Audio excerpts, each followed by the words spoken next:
अस्सलामुअलैकुम। Welcome to my YouTube channel subs TV. Pakistan का सबसे बड़ा जजीरा अस्टोरा आइलैंड मकरान के साहली इलाके कुदरती हुस्न से मालामाल हैं और यहाँ समुद्री मादनियात की वसीह ज़खायर ज़माना कदीम से मौजूद हैं, जबकि माहरीन का ये भी कहना है कि मकरान के समुंदर में तेल और गैस के वाफर ज़खायर मौजूद हैं। जीवनी से गडानी तक फैला हुआ समुंदर तरीही, जगराफाई और अस्करी हवाले से एक अहम हिस्सा है। साहले मकरान के दीदा ज़ेब हसन में एक जजीरा अस्टोला भी शामिल है। अस्टोला जजीरा तरीही, जगराफियाई और अस्करी हवाले से नहायत अहमियत का हामिल है। ये जजीरा ना सिर्फ कुदरती हुस्न के दिल फरेब मनाजर की अक्कासी करता है, बल्कि यहाँ नायाब नस्ल की समुद्री महलूकात पाई जाती हैं और अस्टोला को मोंगे के चट्टानों का घर भी कहा जाता है। यहाँ कई किस्म की कोरल रीफ मौजूद हैं। बलूचिस्तान के साहली शहर पसनी से 39 किलोमीटर जनूब मशरक़ की तरफ वाक़या अस्टोला जजीरा पाकिस्तान का सबसे बड़ा जजीरा है। माहरीन इसे एक दरमियानी दर्जे का जजीरा कहते हैं। मकामी लोग इसे हिफ्त तलार के नाम से पुकारते हैं।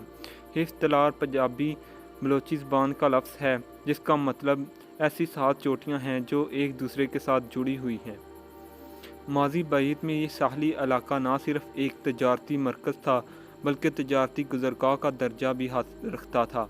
यहाँ ज़्यादातर हिंदू और इस्माइली लोगों का कारोबार और तजारत किया करते थे। मकरान के साहली शहर पसनी से अस्टोला का सफ़र कश्तियों से 3 से 4 घंटे की मसाफत पर है, जबकि स्पीड बोट पर अस्टोला का सफ़र 1 घंटे से कम की मसाफत पर है। अस्टोला जाने वाले सियाहों को स्पीड बोट की बुकिंग पसनी ही से करवानी पड़ती है। कराची से सियाहों की बड़ी तादाद अस्टोला के सफ़र को आती है।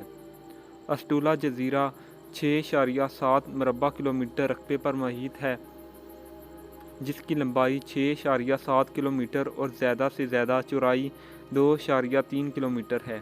ये सतह समुंदर से 246 फीट तक बुलंद है। अस्टोला की कदीम तारीख से ये तासर मिलता है कि यहाँ हज़ारों साल पहले इंसानों की आमदोरफ्त थी।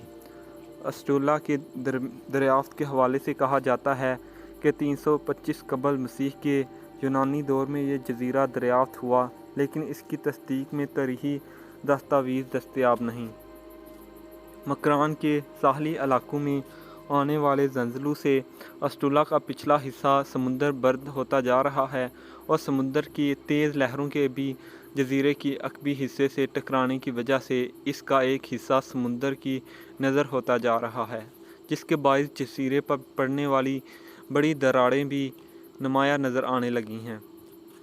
5वीं सदी ईस्वी की मारूफ यूनानी मोरख हेरोडोटस ने अपनी मरतब करदा तारीख में मकरान का जिक्र करते हुए साहल के करीब जिन 4 जजीरों की निशानदही की है, इनमें एक अस्टोला भी था। ये क़यास किया जाता है कि जिन 4 जजीरों की हेरोडोटस ने निशानदही की थी, इनमें से 3 समुंदर बर्द हो चुके हैं, जबकि अस्टोला चौथा जजीरा जो आज भी मौजूद है। यूनानी तारीख में गालबन मकरान के जिस जजीरे को नौसोला कहा गया है, वो आज का अस्टोला है। यूनानियों के मुताबिक इस जजीरे पर देवी अफ्रीदिस का घर था और जब कोई कश्ती जजीरे के करीब से गुजरती तो अफ्रीदिस कश्ती पर मौजूद लोगों को मछली बनाकर समुंदर में छोड़ देती थी। तारीख में एक और रवायत ये है कि सिकंदर आज़म की मकदूनियाई बहरी फ़ौज जब यहाँ पहुँची तो इस फ़ौज के सरबराह के मुताबिक इस जजीरे में बेश बहा कीमती हीरे और जवाहरात मौजूद थे। इसके बाद मिस्र और यूनान से बड़ी तादाद में व्यापारियों ने जजीरा अस्टोला का रुख कर लिया, लेकिन वो नाकाम होकर वापस चले गए।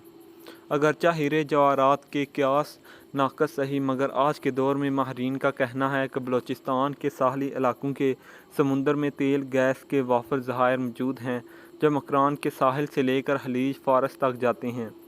समुंदर में लावा उबलने और जजीरे नमूदार होने की एक वजह ये जज़ायर भी हैं। माहरीन कहते हैं कि मकरान के साहली इलाकों में मीथेन गैस के ज़खायर मौजूद हैं, जिनकी अचानक फट पड़ने से समुंदर की तह से जजीरे निकलते हैं, जो कुछ अरसे के बाद वापस समुंदर बर्द हो जाते हैं। हाल ही में ग्वादर के करीब एक जजीरा बरामद हुआ है, जबकि हंगोल के इलाके में आतिशफ़शा पहाड़ भी मौजूद हैं, जिन पर हर वक्त लावा उबलता रहता है। اسٹولا جزیرے کے بارے میں بعض لوگ یہ رائے رکھتے ہیں کہ جب ایک زمانے میں باقاعدہ خشکی کا حصہ تھا جو ایک طاقتور زلزلے کے بعد جدا ہو کر سمندر میں جا پہنچا۔ اس روایت سے ملحقہ اپنی رائے کی مضبوطی کے لیے وہ پسنی کے شمال میں سمندر کے کنارے پر موجود ہے۔ زرین نامی پہاڑ کو اسٹولا کا بچھڑا ہوا حصہ قرار دیتے ہیں۔ دوسری جانب اسٹولا جزیرے کی قدیم تاریخ پر محدود تحقیق کی وجہ سے بعض آراء کی دستاویز تصدیق ممکن نہیں۔ مقامی لوگ تعلیم اور تحقیق سے کم واقفیت کی وجہ سے اسٹولا کی تاریخ کے حوالے سے صرف روایت پر یقین رکھتے ہیں۔ علاوہ ازاں قدیم ادوار میں اسٹولا پر کی گئی تحقیق کا بیشتر حصہ غیر ملکی ماہرین اور محققین کا ترتیب دیا ہوا ہے۔ اس کے برعکس اسٹولا کے بارے میں مقامی افراد یا تو سینہ بہ سینہ تواریخ پر انحصار کرتے ہیں یا روایات پر جو وہ نسل در نسل اپنے بزرگوں سے سنتے آ رہے ہیں۔ ایسے میں اسٹولا کی درست تاریخ کا تعین خاصا مشکل بلکہ تقریباً ناممکن ہوتا جاتا ہے۔ آج کی ویڈیو بس یہیں تک تھی۔ ملتے ہیں ایک اور نئی ویڈیو کے ساتھ، تب تک اپنا خیال رکھیے گا۔ اللہ حافظ۔